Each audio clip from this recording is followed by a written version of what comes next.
नमस्कार। आप देख रहे हैं खबरों पर खुलासा।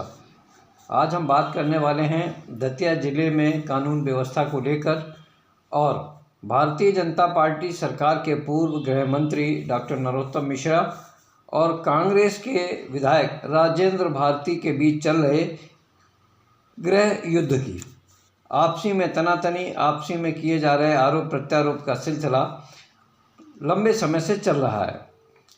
पिछले विधानसभा के चुनाव में जब राजेंद्र भारती को जनता ने विधायक चुना और डॉक्टर नरोत्तम मिश्रा को शिकस्त दी, तभी से एक दूसरे पर आरोप प्रत्यारोप का सिलसिला जारी है।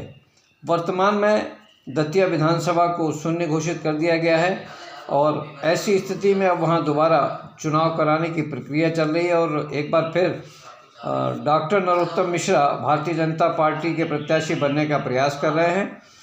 वहीं राजेंद्र भारती और कांग्रेस दोनों मिलकर ये प्रयास कर रहे हैं कि किसी भी तरह से ये चुनाव टाला जाए और राजेंद्र भारती ही विधायक बने रहें।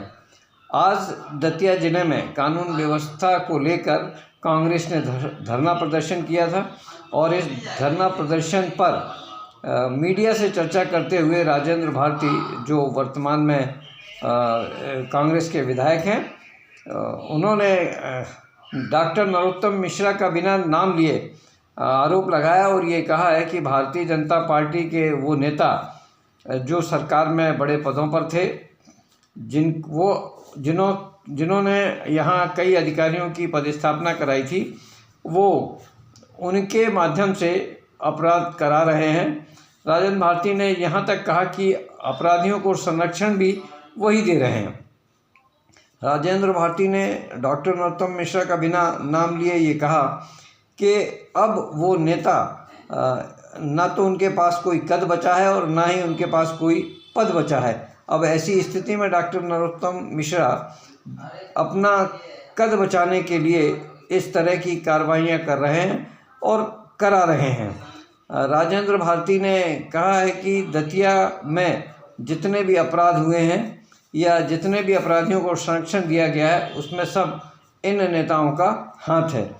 राजेंद्र भारती ने डॉक्टर नरोत्तम मिश्रा का बिना नाम लिए यहाँ तक कह दिया कि अब इन नेताजी से मुख्यमंत्री, इनकी पार्टी हाईकमान के बड़े नेता सभी नाराज़ हैं और ऐसी नाराज़गी की वजह से अब ये हैरान और परेशान दिखाई दे रहे हैं।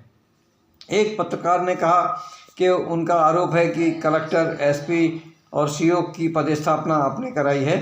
इस पर राजेंद्र भारती ने जवाब देते हुए कहा कि भारतीय जनता पार्टी के ये वरिष्ठ नेता ही अपनी सरकार और अपने मुख्यमंत्री के खिलाफ बोलने पर आमादा हैं, उनके खिलाफ बोल रहे हैं, उनकी आलोचना कर रहे हैं और ये विपक्ष की भूमिका एक तरह से अदा कर रहे हैं।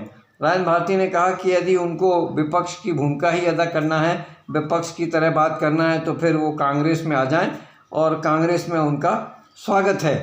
अब देखना ये होगा कि इस धरना प्रदर्शन के बाद, राजेंद्र भारती के इन आरोपों के बाद, अब डॉक्टर नरोत्तम मिश्रा पलटवार करते हैं या नहीं। मीडिया में ये खबरें जोर पकड़ रही हैं। लोग इन खबरों को चटकारे लेकर देख रहे हैं और तरह तरह की बातें भी कर रहे हैं। जब खबरें इस तरह की दुनिया में चल रही हैं, लोग देख रहे हैं, राजनीति में भी चर्चा हो रही है, इन खबरों को लेकर डॉक्टर नरोत्तम मिश्रा के समर्थक और उनके विरोधी दोनों ही खबरों पर चर्चा कर रहे हैं और अपनी अपनी राय भी दे रहे हैं। अब जब इस तरह की खबरें हैं तो खबरों पर सवाल होना लाजमी है। खबरों पर सवाल के लिए मैं जय सिंह चौहान, भोपाल से।